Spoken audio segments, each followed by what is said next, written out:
Kag sa good vibes, ang tinagong dagat ang isa sa mga paborito nga kadtuan sa mga trekkers kag campers. Kag ini ang liwat nga buksan sa publiko antes mag Semana Santa. Humaling sa Pebrero 15 sa sining nga tuig, temporaryong nga ginsira sa trekkers ang popular nga tinagong dagat sa sulod sa Northern Negros Natural Park o kun NNNP.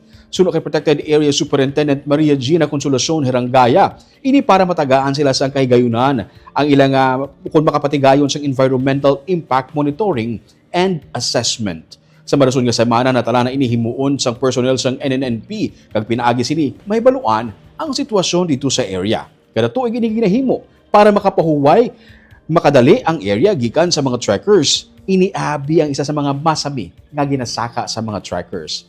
Ipasalig ni Herangaya nga antes mag Semana Santa liwat nga mabuksan sa publiko ilabi na kung summer kay popular ini nga destinasyon. Pero liwat nga ginapahanumdum ni Herangaya ang publiko nga hindi pagkalipatan ang mga requirements sa pagkuha sa permit kay para man ini sa safety sang tanan. Ginadumilian na ang mga wet wipes kay wala ini nagakadunot. Ginaregulate naman ang pagpalupad sang zone sa area kag kinahanglan nga may permit. Kag ginasulit sang paso nga dalon pauli ang basura kag hindi pag-ibilin sa tinagong dagat para padayon ma-preserve ang katahom sa lugar. Ang garbage in, garbage out.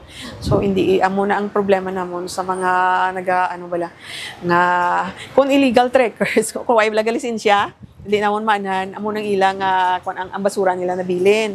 Pero kung sa may orientation kay usually sa trekkers naman gina-orient kina namon what you bring, nga food or mga i-bring out yung nga waste kaya para hindi aton nga environment Preserve dito. siya gyapon.